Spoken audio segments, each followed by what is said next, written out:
There's no Chuck. This might be the only time we mention Chuck. Probably not the only time we're going to mention Chuck, but this is probably the only time we're going to mention Chuck. And he has launched his Kickstarter, and he has nearly funded. How many days, man? This is today's day 2. It's only been up for 1 day. So 2 days, and you're nearly there. You're almost ready to do your Final Fantasy victory dance. Right? Yeah. Or the Truffle Shuffle, I think, is what I did for the first issue of Belial when we funded. Listen, the Truffle Shuffle can be a Final Fantasy victory dance. Just seriously, all you gotta do is you gotta get the music. So I'm a big like as much as I think the game has its problems, I've always preferred the Final Fantasy 12 victory performance. It's like such a an epic version of it. But really, all you really need is da-na-na-na-na, and you can truffle shuffle to that. You can totally truffle shuffle to that, right?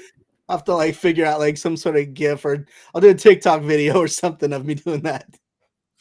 Actually, no. So what you should do. Okay, so your TikTok video should be you in a very badly made helmet, really badly made, as fake a sword as you can possibly.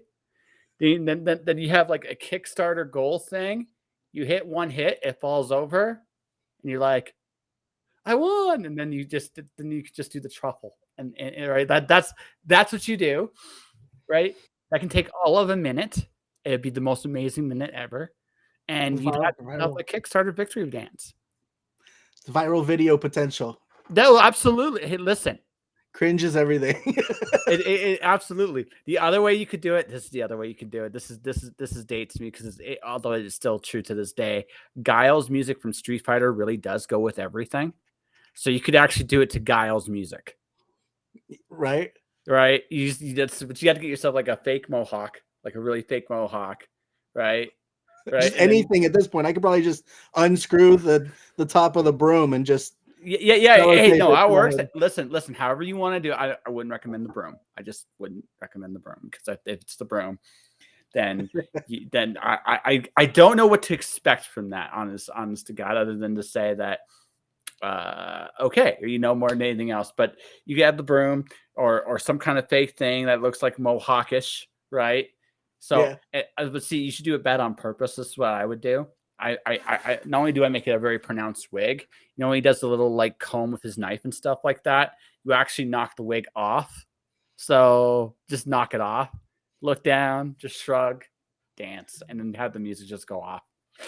That's what I would do. Then again, I am nuts this way. What can I tell you?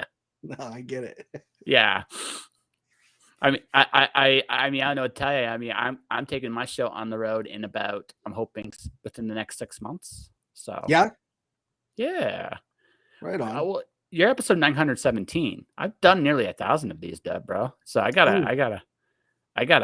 have to spice it up somehow. So traveling and meeting some of you guys in person sounds like the way to go next. That's crazy. Yeah, that'd be rad though. Yeah, I'm gonna have fun. Be like the Steve-O of comics podcast, or Steve-O. I'm not cool enough to know who Steve-O is. From Jackass. He's got his own podcast, and he actually does it in a van. That's what I'm going to be doing in a van. Yeah. But it'll be traveling to all the different places and just meeting cool people and eating ice cream. I'm debating taking my van and having an ice cream horn. Right? Just hit the button, just do the ice cream music. So like maybe you go, yay! Then they see it's me. The only problem with that is I think I would legitimately get shot at. Because I think just totally have on the outside of the vehicle, just not candy, not ice cream.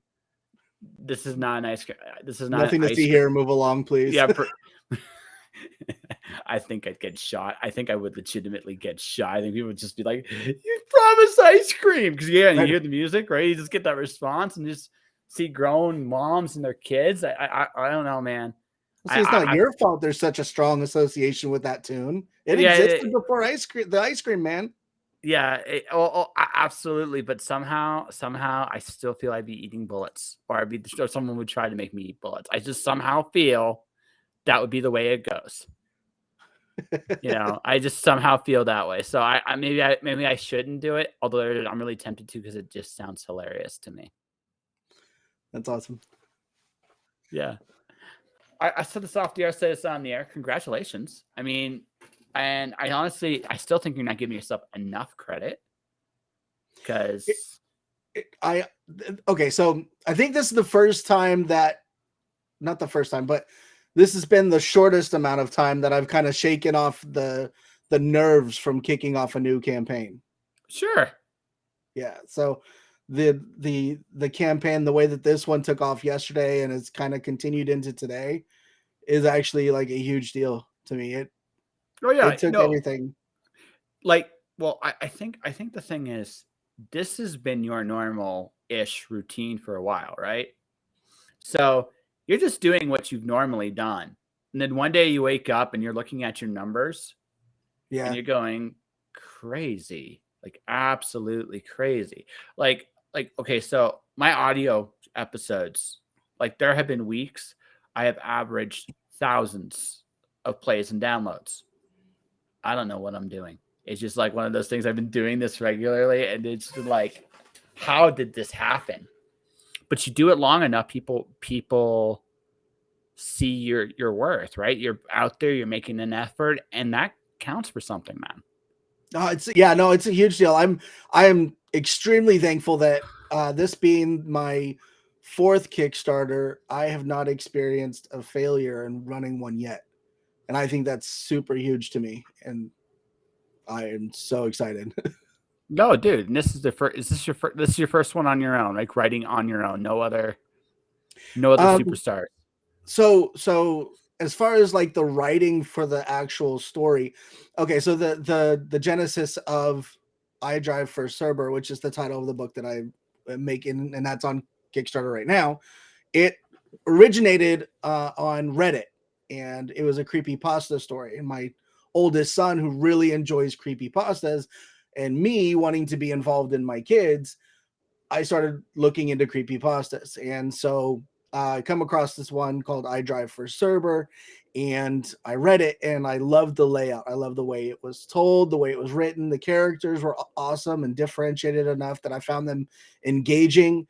And I did some research and found the writer because they were using a pen name for the story. And I was able to suss out the writer for it, and they actually gave me permission after talking to them to actually do the comic book. That's So cool. that was exciting. That's awesome. Yeah. That's actually really really cool. So as far as writing the story, that's not me. But as far as adapting a prose version of this story to comic book format, I did that. So I restructured it, made it fit the pages, the page turns, and the count and everything else like that. But yeah.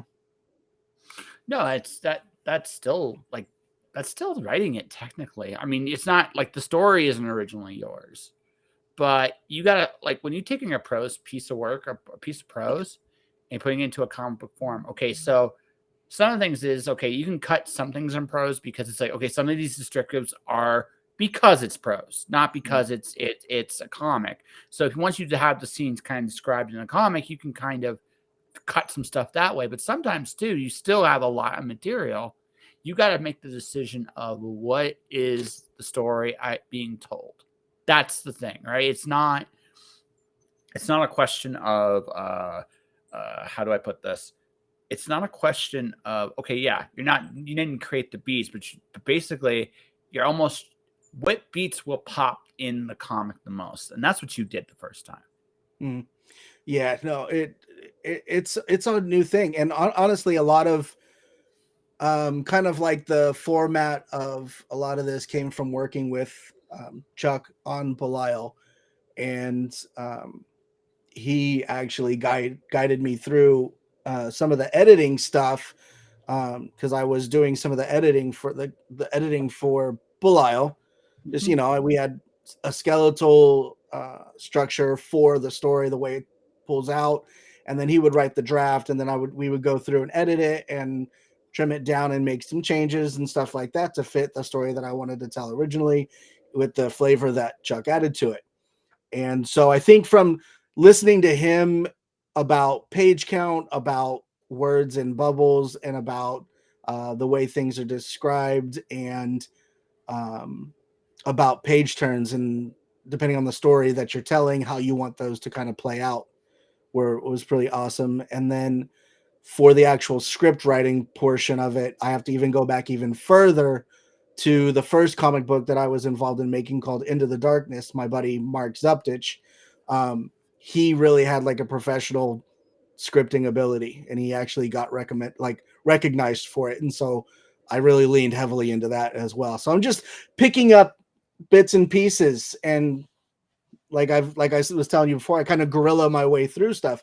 I take the best practices. I steal shamelessly when it comes to best practices, and other people, handing out tips and tricks. And of course, running that Indie Comic Conspiracy on Facebook, people are sharing stuff all the time, and just being open to the criticisms, the views and successes and the failures of people has really lent itself. And I take that stuff to heart, and I try to grow from that.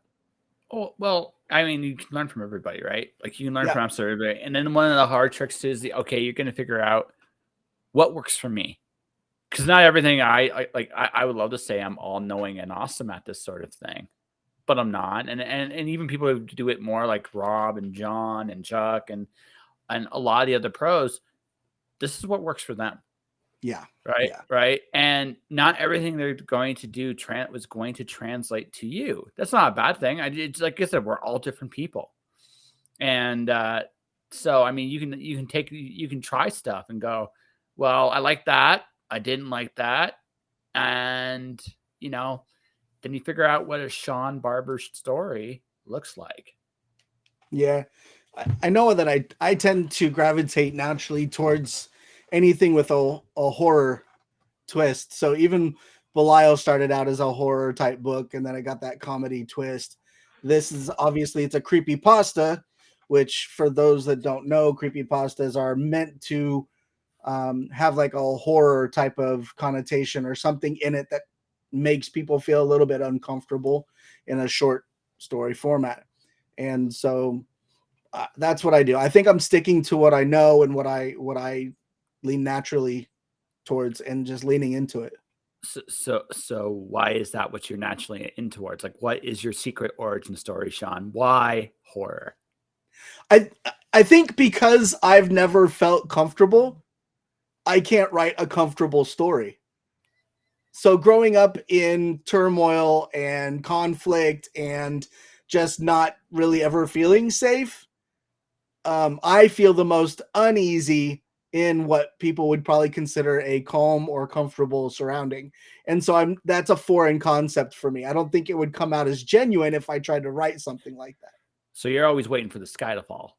For sure. Yeah. Absolutely. Okay. I've got one hand in the air thinking I'm holding it up. The other one is just trying to feel out in front of me because I don't know what's coming. You're like, this is a dream, right? This can't be this good. Yeah. Like, something's about to happen. And when something does, you're like, unlike other people who are swearing, you're like, oh, thank God. You're like, oh, thank God. My world makes sense again. Yeah, it's a constant fight between trying to be optimistic and being a fatalist at the same time. I see, I hope for the best, I expect the worst. And is that right? You prepare for, I shouldn't say I expect the worst. I prepare for the worst. Yeah. And usually it kind of falls in between. Well, it's like they say that the 5 P's of success is that proper preparation prevents poor performance, right? So thinking at the end game and working your way backwards and trying to anticipate all of the diversions or obstacles that could be in the way, I feel, while stressful, sometimes can be helpful. To a point. There's a point where you can overthink it too. Like, there are situations where you're like, well, what if this happens and this happens? And I'm like, so when did you get to what was most like, what's more like Occam's razor kind of stuff? Or it's like, this is possible, this is to now you're kind of like on the fringe. I mean, it could happen, but at the same time, it's not likely either. Like, there's a point where you can overthink that stuff, right? So I try to keep it simple. Like, it's either going to work or it's not. Right? Yeah. The souffle will rise or it won't. Now, what I look at is, okay, this is maybe just how I do it. I look at it kind of go, okay, what is my part in the equation? Because I can't control anybody else's part of the equation. Right. Right. I just can't. Case in point, I was supposed to have a meeting today with somebody for something. They overslept, basically. Well, that's not my fault. There's nothing I could have done for that. I only had so much time. I only had so much effort. Right. I'm busy now till whenever, and and maybe we catch up, maybe we don't. But basically, that's it, right? Like my big cardinal sin with people is wasting my time. So that's annoying. Like that that one in particular was very annoying. But it is what it is. Like what you realize is, okay, I did nothing wrong. I was prepared. They weren't. Yeah. I can't control that. Right. So I don't. Maybe I keep it simplistic this way. I try to keep things. I worry about the stuff only I can control, because the rest of it is either too big or too unlikely. Does that make sense? Yeah, and that's one thing. Like Kyron Silva, he's the one that did the pencils for Cerber, and he's had to a couple of times talk me back and being like, no, dude, you got this. You've been preparing for the last month for this Kickstarter. That's why the launch date, like, you have taken care of those things that you're supposed to, that you would normally be worried about, and you've been doing that, laying that groundwork. And so now it's time to kind of, see the fruits of that. So yeah, I mean, you sound like you're very prepared. I mean, you've done very well. I mean, this will come out as an audio in the middle of your dead time, so hopefully by the time people listen to this, they'll be like, "Oh shit, there's this great Kickstarter going on right now," right? So yeah, that's the hope, and that's kind of like the master plan.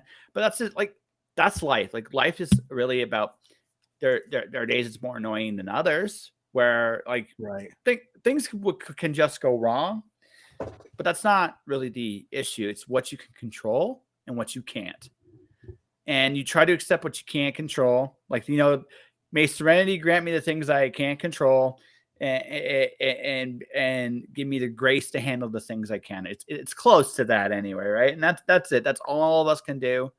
The rest of it is just whatever the rest of it is. You know what I mean? Yeah. No. Absolutely. I agree. Yeah. So, but you're doing it, and you're rocking. You did an adaptation. So here's the thing. You say like you're leveling up. So does that mean that you're getting ready to do your own original property on your own? Are you ready to go Shaun Barbour, rock star? I'm doing this on my own now. Actually, and it's kind of like a fun thing because, like you said, Belial was written as a partnership between Chuck Pennell and I, and this one is an adaptation of something that existed to try to flex and, kind of like I was saying earlier off air, to shake off the creative dust and the writing aspect of things. And it is definitely the comfort step for me on my way to making my own written, like fully written comic, which is actually completely scripted and edited and everything. And that one's going to be just straight full horror. And I'm calling that one The Treatment, which will be, I feel like it'll be a breakout thing for me. So you're going to become a full blown, like, so am I going to see you become like a full blown like horror-esque, heavy metal-esque looking dude at the convention circuit, right? Honestly, my best convention that I did last year was called Sinister, the Sinister Halloween Con. It wasn't even a comic book convention. It was a Halloween and horror convention. And I was the only one there with a comic book. And they actually, I guess I made an impact enough to say that they actually just recently contacted me and have invited me back to their straight Sinister Creature Con, which is, they're just all about horror. And so I'll be hobnobbing it with makeup artists and actors, actresses, all kinds of really cool stuff that way. So that's exciting. And I feel like that's where it fits. Mm-hmm. Well, absolutely. Like, I think one of the things I think a lot of people don't realize is that your comic, like whatever your project is, right? It doesn't just fit in comic conventions. Yeah. Right? Yeah. It fits in other places. Like you're a horror dude. You're writing straight like Belial, like Belial's the same thing. Like everything else you're doing, it's horror stuff. Some Yeah. people like laughing at horror. Some people want to be freaked out. You're looking to have a little something for everybody in this little department of the universe. But you got the laugh, but heart of gold story kind of nailed down with Belial. You got an adaptation that people can recognize, like, oh, cool, creepypasta, right? Yeah. Yeah. Right. So next thing will be like, oh, you're just trying to traumatize us with this one. And some people will be like, yes, I want this kind of mind fuck in my life. And that's literally what it's going to be. But that's the thing. Like you go to the places where people are going to be more inclined to like your stuff. Yeah. And I feel like it's a strong, as somebody who tries to help other creators and showing network and support and stuff like that, and looking around and seeing kind of what's looking good for other people and their practices and their growth.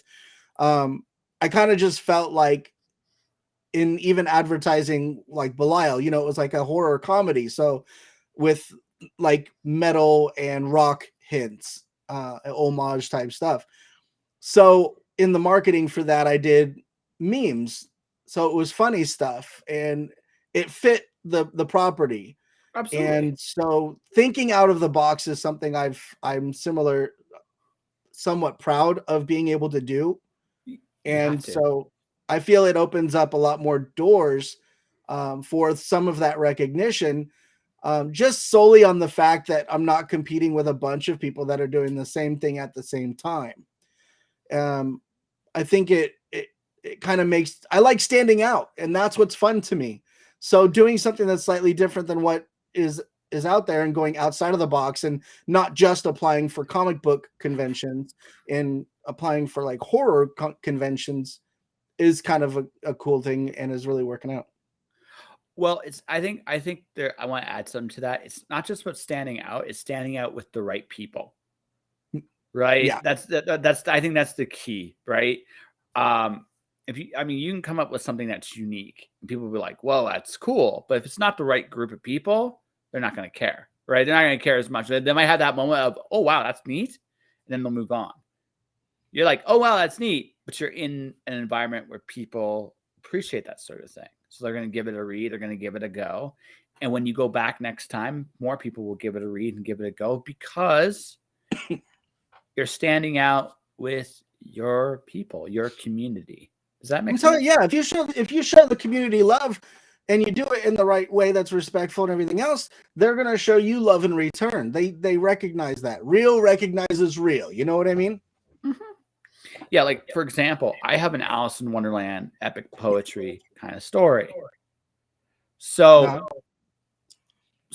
I wouldn't just be going to comic conventions because comic conventions like Alice, but I'd also be going to like places like maybe anime conventions, theater, like actual theaters, things where Alice in Wonderland is either done or appreciated, places where they're appreciated beyond just the comic norm.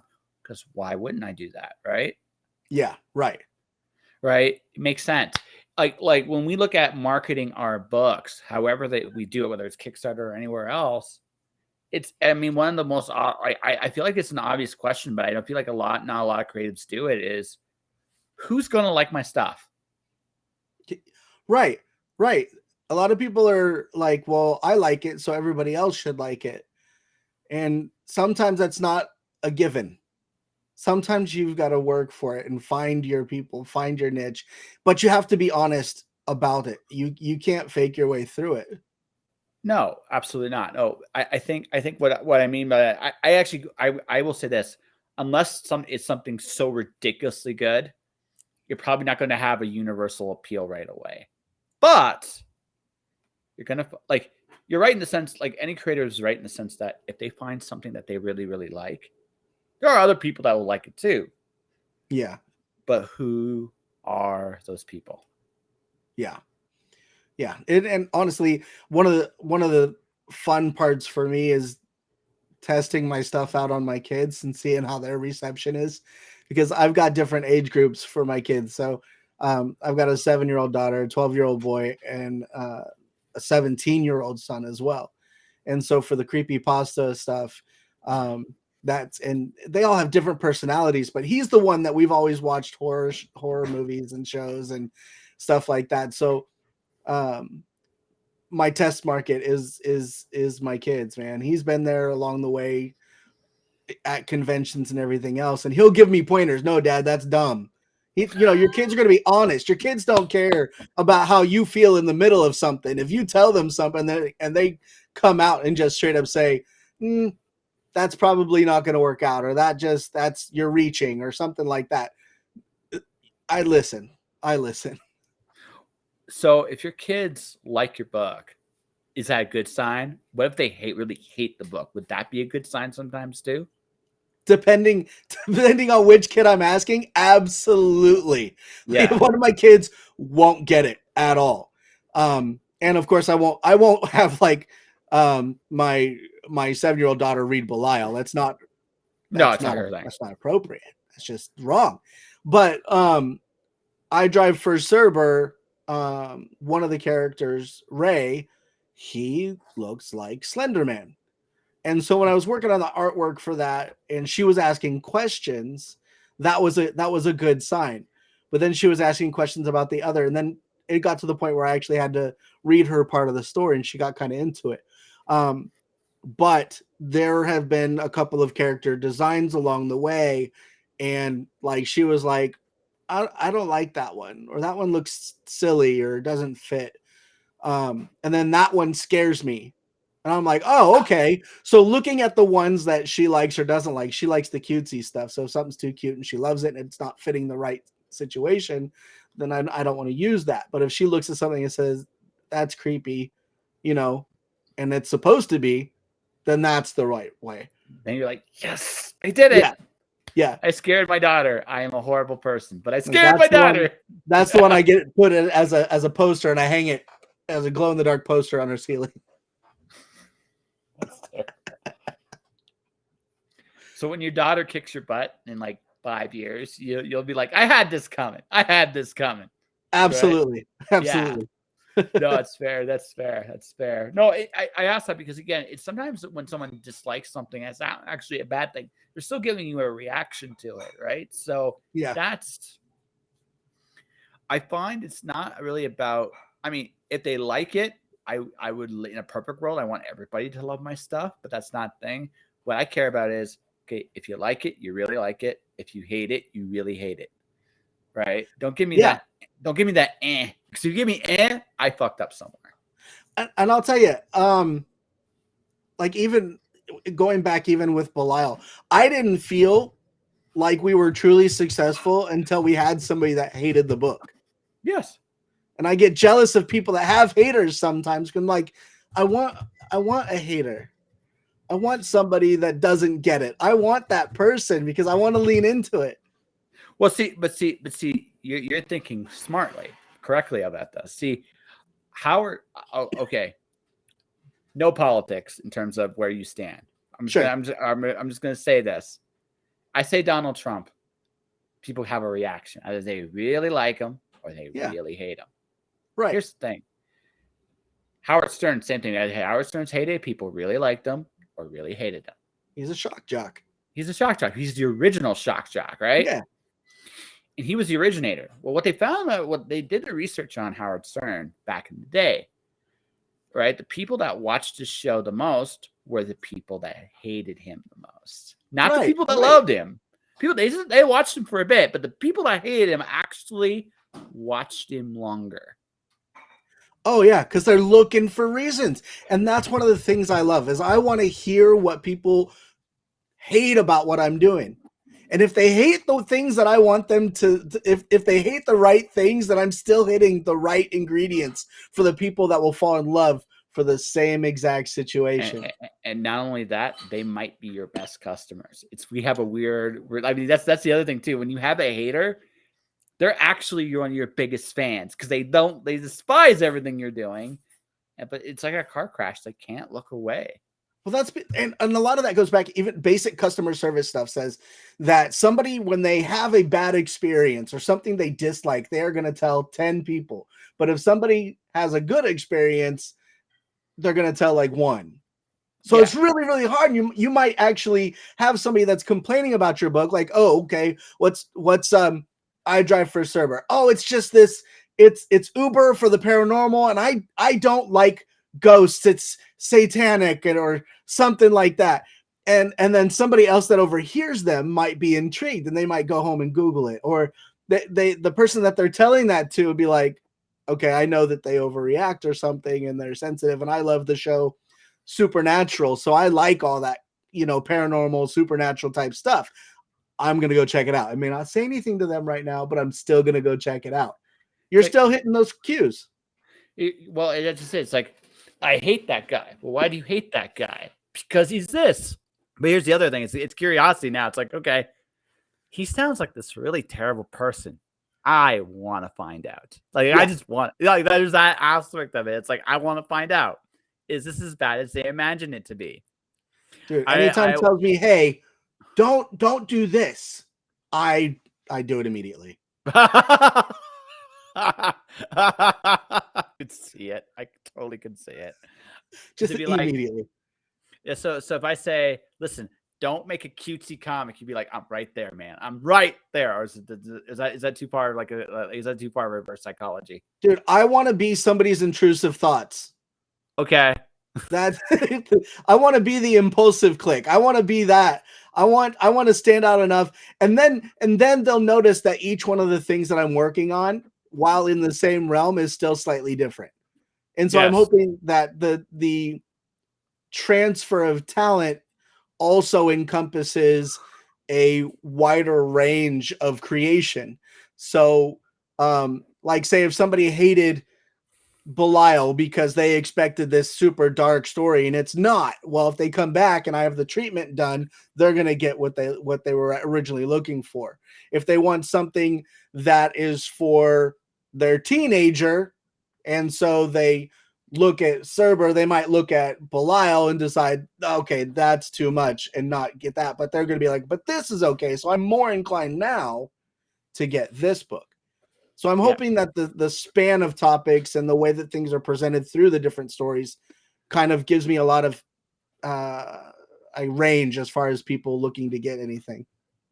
So, okay. So this is just an experience thing from when I write and create my stuff. I find I give a shit about the same stuff. I might dress it up differently, but I give a crap about the same stuff. It's ultimately, for me, it's about, so I have one novel I'm writing right now. It's about what is a good person. And because I care about that, because I've come to this realization, especially in the last few years, I think for most of us, good is relative. But relative to what? Relative to what, right? For most of us. I think the idea that most of us have a standard, I think that doesn't exist anymore. At least not in the way it did. I don't know if that's a good or a bad thing. Sometimes I think it's a little bit of both. But it is where we're at. And I say it like that because just, again, this is one of those, like, back in my day, we had this standard. Now we don't seem to know what we have anymore. So that fascinates me, right? Yeah. Right. That fascinates me. I care. But again, I care about, like, growth, authenticity. I care about, like, the passion, what makes people passionate, what makes people do these crazy things. That's what I give a shit about. Now, every story might be a little different about how I tell that story. Yeah. I mean, one of these stories, there's flying dinosaurs using turds as weapons of mass destruction. In another story, there's a unicorn that farts rainbows. Maybe I have a little thing with that. Another story got, like, something completely different going on. But I have croquet in the underworld. That's literally a story I have, croquet in the underworld. So I dress it up differently, but I care about the same things. So my question to you is, okay, yes, you've got horror, but horror is ultimately about transformation. So what do you care about, Mr. Shaun? I guess the underlying theme so far between the books that are made and being made is transition and growth and perception. So the downtrodden, the underdog coming out on top. So with Belial, from going to having his powers stolen and everything taken away from him, to overcoming that and reclaiming his throne, to Jim, who is the main character of I Drive for Cerber, he starts out the story also downtrodden and kind of just in a bad spot. And this is him actually going through his own struggles and taking care of the things that haunt his past, quite literally, and all while facing all the obstacles that lay in front of him.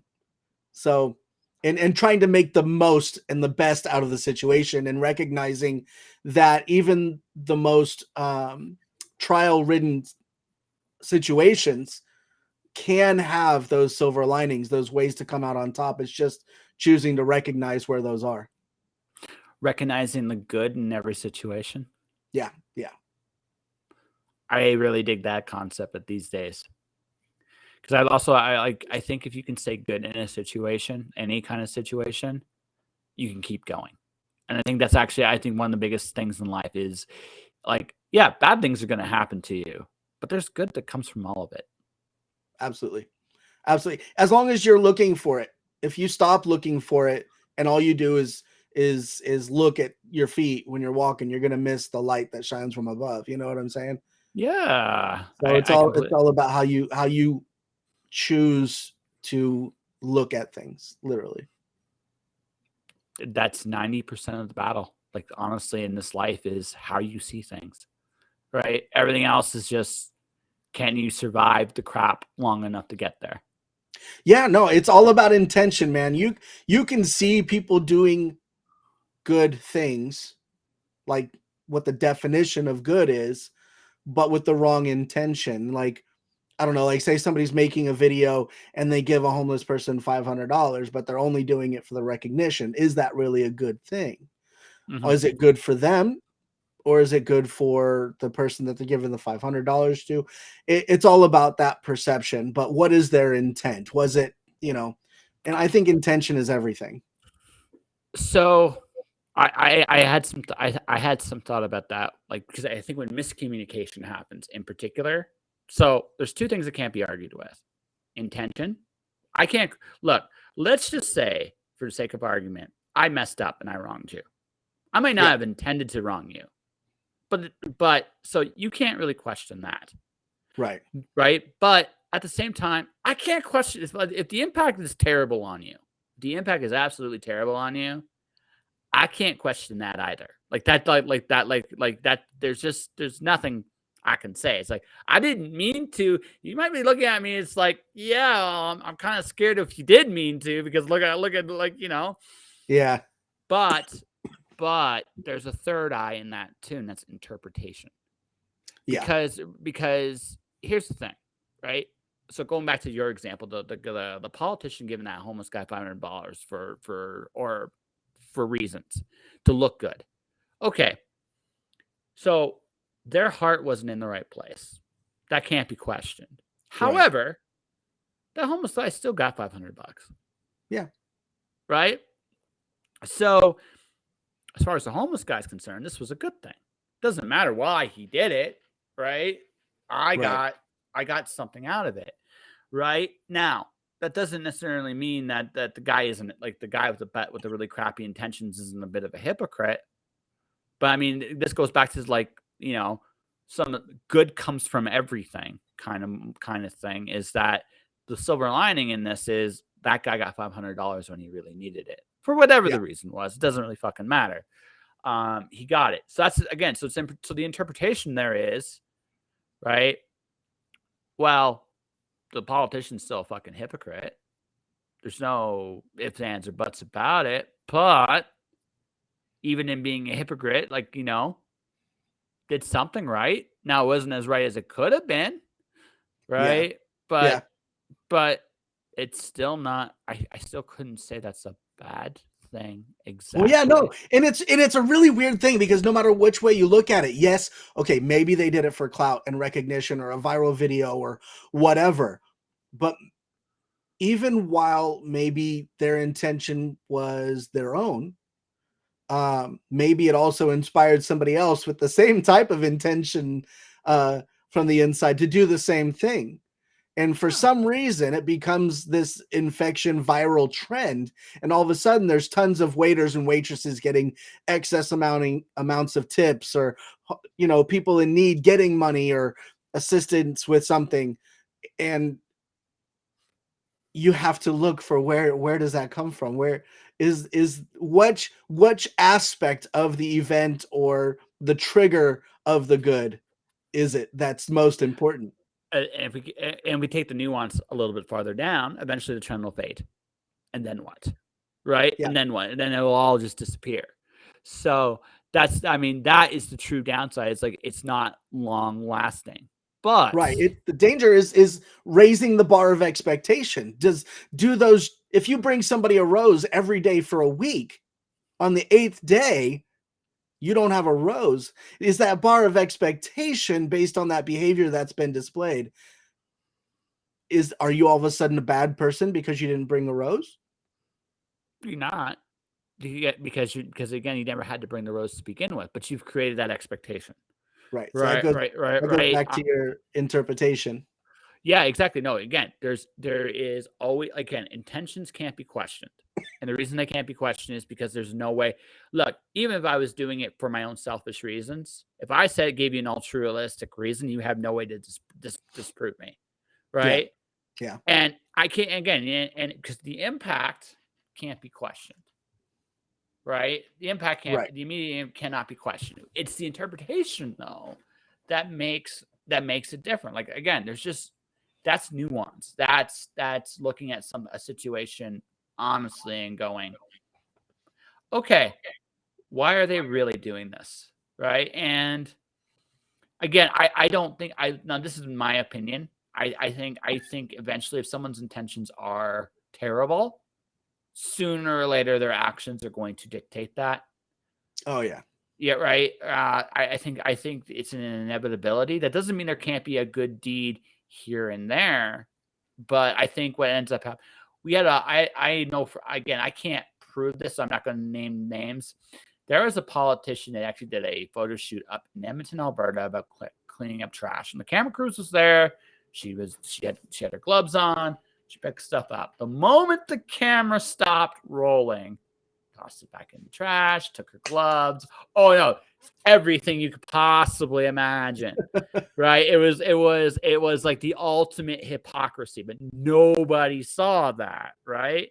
Yeah. But I would say this, if you look at that individual closely in terms of their actions and words, you can see that something stinks, something smells, we'll just say. And but again, that doesn't change the fact that even if it was for a public image point of view, for a minute, they did good. Yeah. Yeah. Right? For a minute. Right? Now, it was just a minute, but it was a minute, right? You can't. And you can't discredit a minute, because a minute or even a second can change somebody's life. Yeah, you don't exactly. know which second or which moment that is. Yep. Now, grant you, I wouldn't vote for this individual because I don't think they're that good. Because again, once you kind of, here's the thing. I mean, this is where it flips the other way. Once you see someone's a hypocrite, you just stop believing them. Oh yeah, absolutely.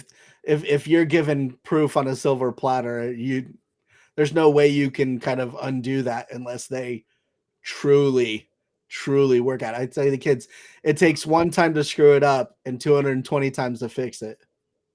Yeah, you have to prove it, and that's a hard thing, because every time you do something, you're just gonna be like, yeah, but I mean, people can change. I do believe that, but once you fuck up, it's a process. Yeah, trust is a lot easier lost than it is earned. Yes, So it is. It's a big deal. Just the way it is. Wow, we did morality and ethics and stuff for like 10 minutes. Are we good people, or is this just for this? Nobody will know. Nobody. I will let you guys decide. I will say this though. I mean, I tend to think Shaun's a good person, but that's because me and him have something in common. I'm going to mention this really briefly. We both made a promise to our grandmothers. Absolutely. And we both intend to keep it. So that's it. That's the thing. We both intend to keep it. So it's strange, but it's also true. Like we've actually. So I think anyone that's willing to keep a promise to their grandma is kind of probably a good person. I'm going to assume that. I'm not going to say you're perfect, but I'm going to just probably give you the benefit of the doubt there, bud. Hey, I will tell you that while not perfect, I strive to do the best that I can. And the most important things to me are, my family and my friendships and the legacy that I leave behind. So to me, if I live true to that and make an impact somewhere, I hope it's there. So the only thing I don't have with you is this whole concept of legacy because I can't control that shit. Like really, that like I've come to this conclusion. I've stopped caring. It's about what I love to do with people I love to do it with. Yeah. That's it. I truly could give a damn what the rest of the world thinks after that. It's just like, whatever. You want to think I'm this horrifying monster? I will let you think I'm a supervillain. Oh, see, and that's my downfall. I'm constantly looking for approval. It's a tragic character trait. I think it just growing up and the developmental years and stuff, and when you are told your worth is one thing, I think if it hits a certain point, you that's where I cracked a little bit, and so I fought ever since then to try to be the best and prove myself to be the best at whatever I'm doing, whether it's at my job or trying to be a father or whatever aspect it is. It's me striving to be more, but if I'm not striving to be more, I feel like I'm just sitting back and being lazy about it. Okay, but what does that have to do with approval exactly with you? I want people to look at me and say he's a good dad, or he does great work, or what he's doing is making a difference, and that approval that comes to that versus the disdain or dismissal is like, I want people to, like with the comic books, I want people to accept me as a valid creator. And that's my own problem. That's my own thing. It's how I have to see it. Somebody might see it. Somebody might say it.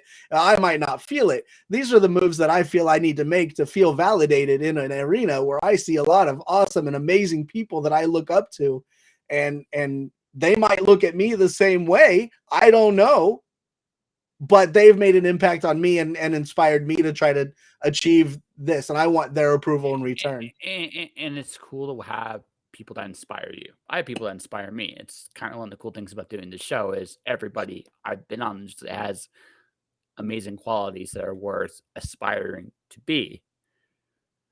But I think the difference between us is, see, I know for a fact that there are going to be people out there that are going to look at what I'm doing and going to hate everything I do.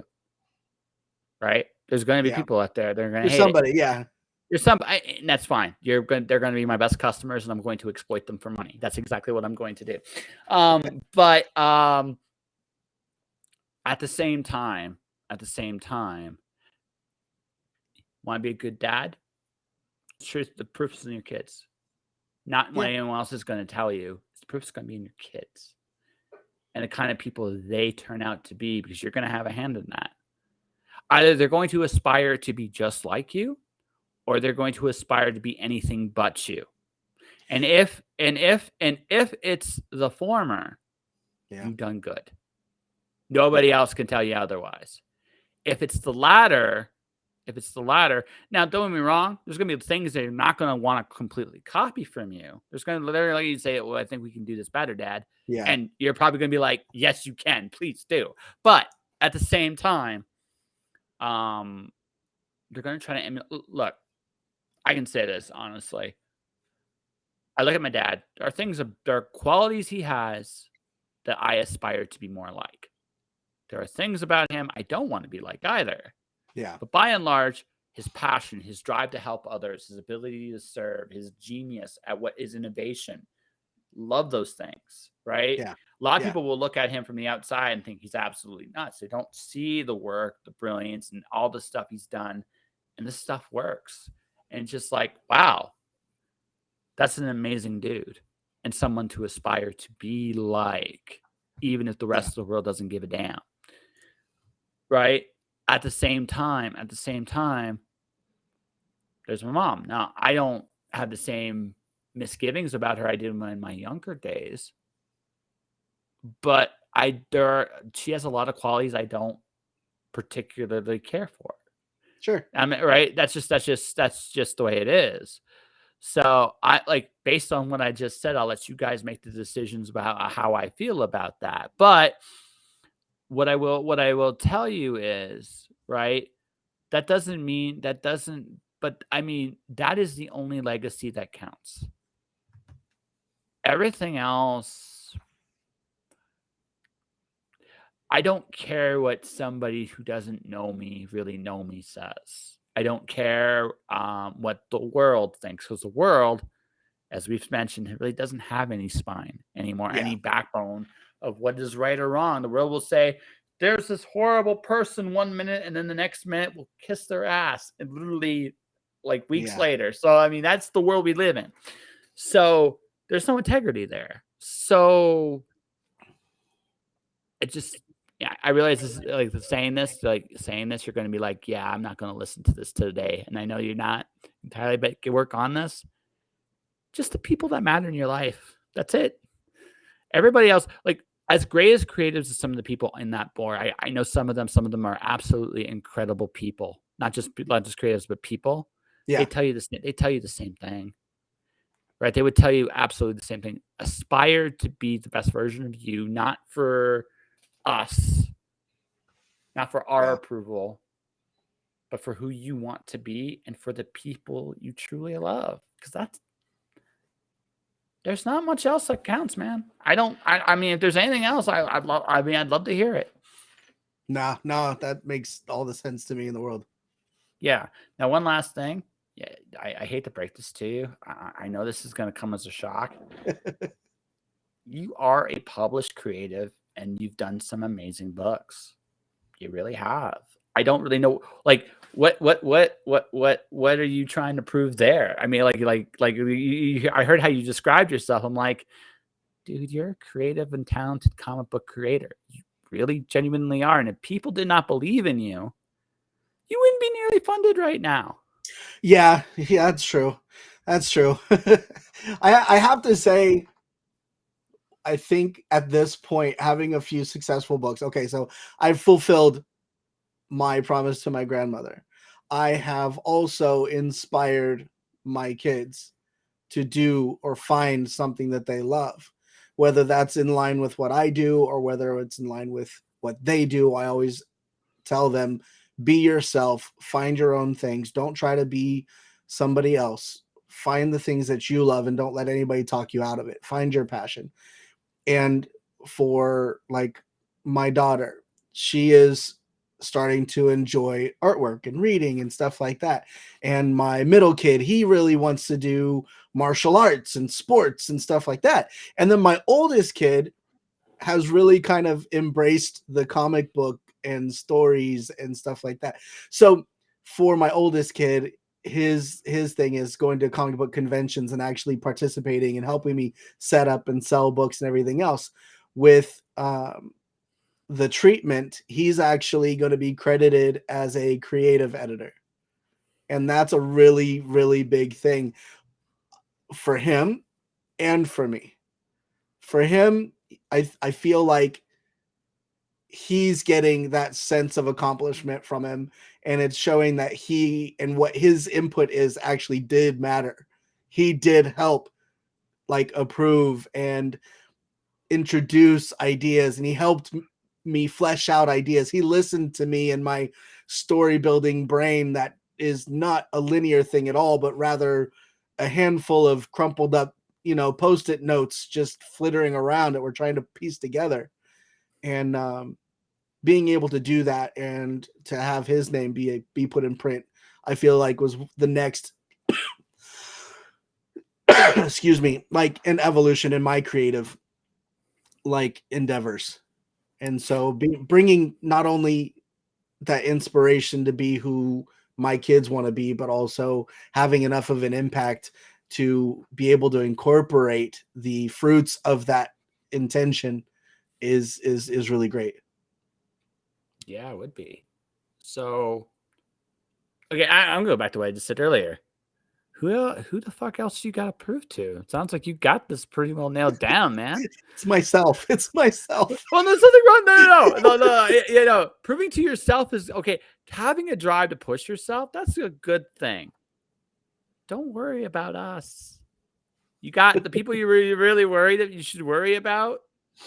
I mean, you're doing a wonderful, like, honestly, I hate to break this to you. You're doing a really good job. I really, really hate to break that to you. I appreciate you, man. Really. I mean, I don't know what else to tell you other than, I mean, I really, in this, like I said, in this world, I mean, your kids, you're encouraging your kids to find their own passions. You kept your promise to your grandma. Yeah. Which is awesome. And you've made something out of yourself. And I mean, you've fulfilled some Kickstarters and you're fulfilling another one. And this one is closer to being on your own. So, dude, I don't know what else to tell you, but I think I think you might be successful. I mean, I may be a big leap to say that, but I think you're good at what you do, and people do believe in you, and you should be very proud of who and what you've done. Well, good, because that's the fuel that needs to keep me, driven. So I appreciate it. Yeah. Sorry, as Chuck alluded to on the last time, I build people up. It's kind of what I do. So, yeah, it's a good thing. It's a beautiful thing, man. Oh, life's too short.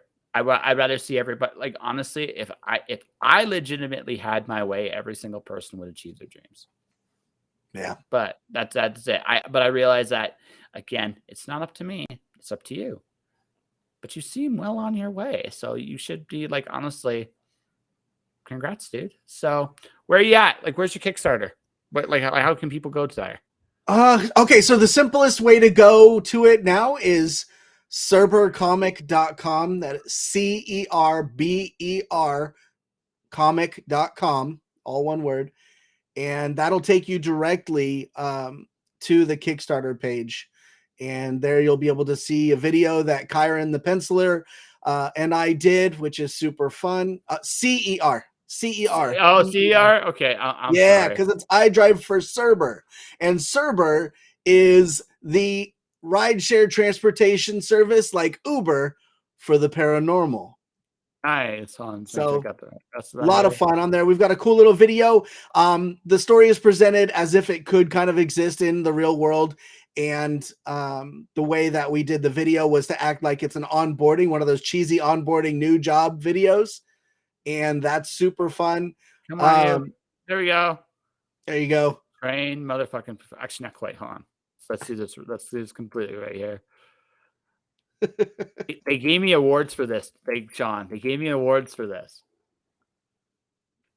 There you go. That's completely right. I swear. Much appreciated. But yeah, no. And then we've got a lot of cool stuff. We've got, I didn't go for a bunch of flashy covers. I do have 2 covers, the main one and a variant. And I also got things like air fresheners. I got stickers. I've got a driver's kit. So somebody that wants to be a driver for Cerber, there's a tier for that.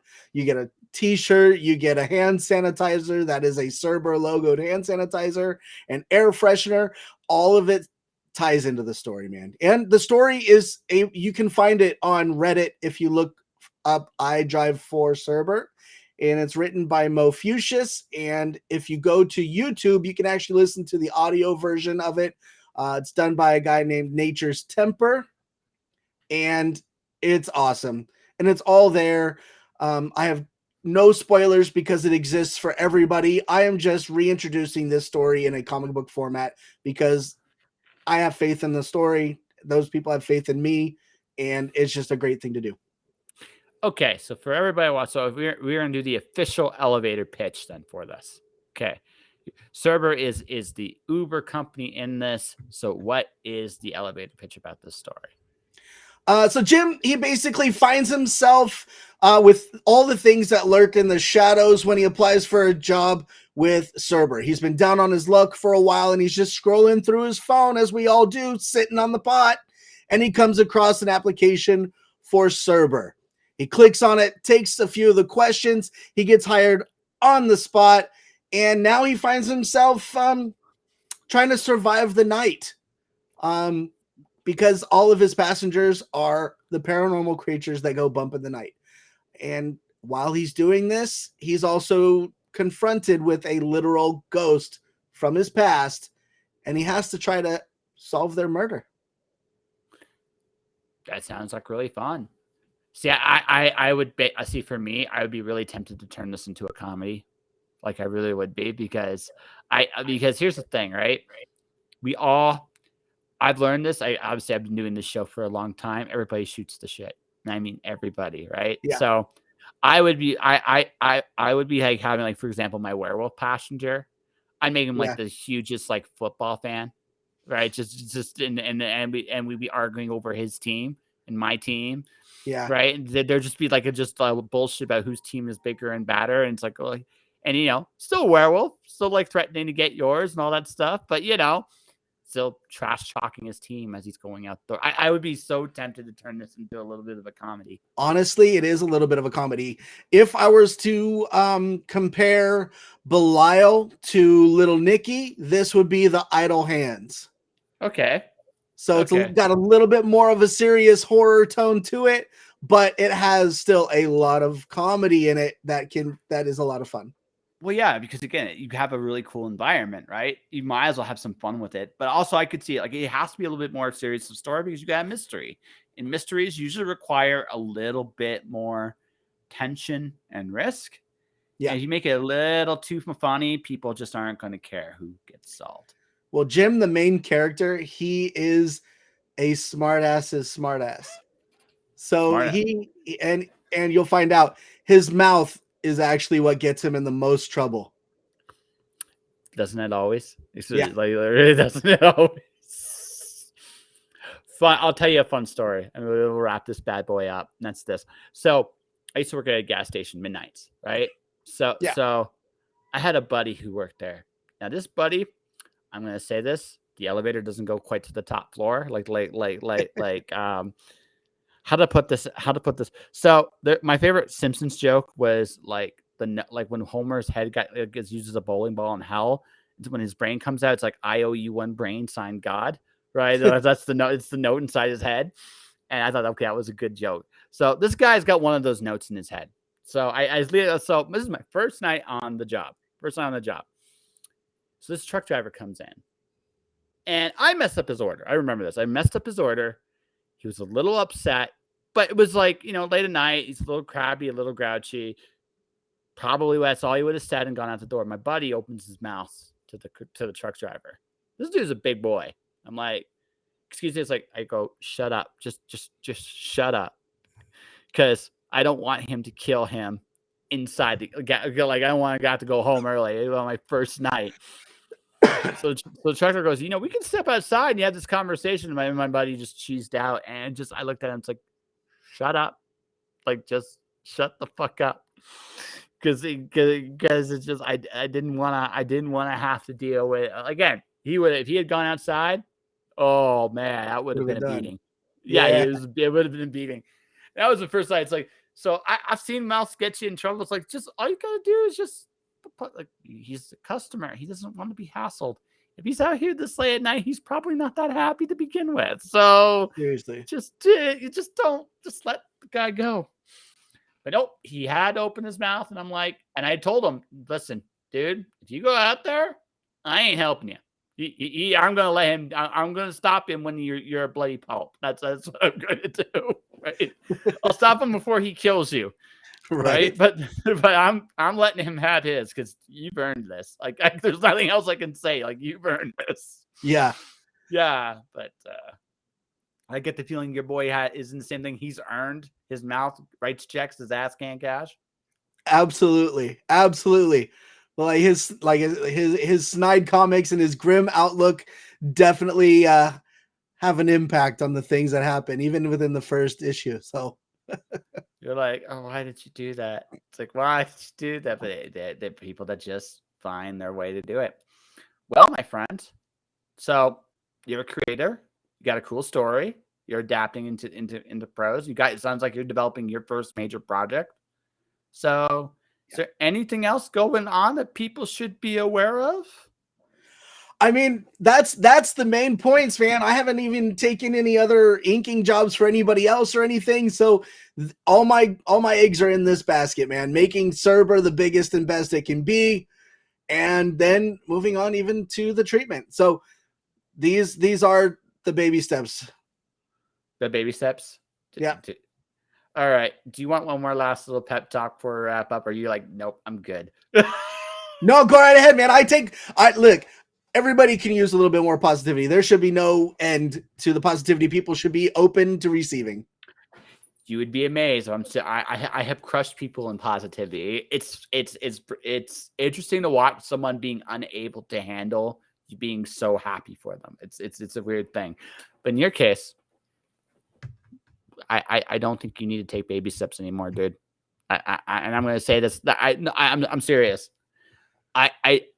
That you are literally writing. Like, yes, it's not your story, but at the same time, you're doing it pretty much by yourself, right? You're writing it, you're putting it together. You know what makes a page turner work. You know all this stuff. What are you waiting for? Just right. I mean, time and opportunity, my friend. Being a single father, full-time employed. That's what it is.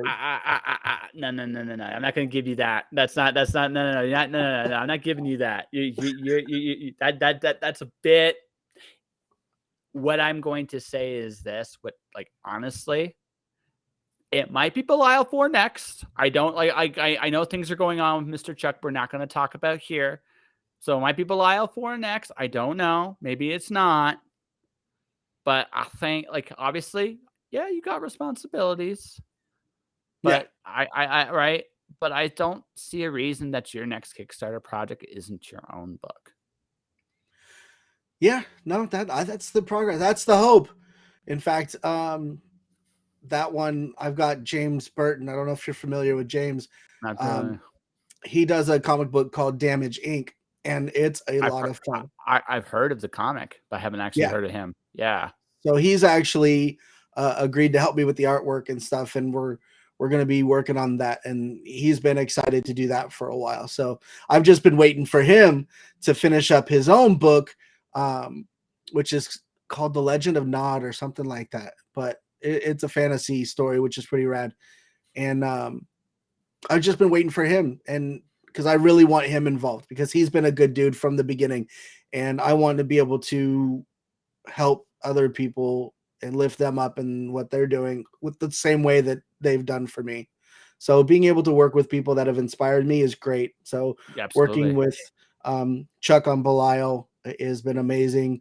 Working with Kyron on iDrive for Cerber has been an honor, and the treatment with James is in anticipation for sure. Absolutely. All right, so that'll be it. I promise you this. This is my promise to you. I will have at least one Kickstarter out this year. At least one. You better. I'll be looking for it.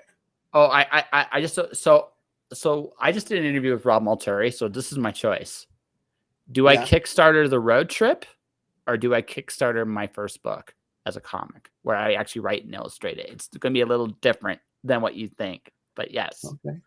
So I have to make a decision there. Which way I'm going to go. But I do know this: if I do get to 200 followers, I'm doing a karaoke night. I'm going to murder songs. I'm going to let my backers choose the songs I murder.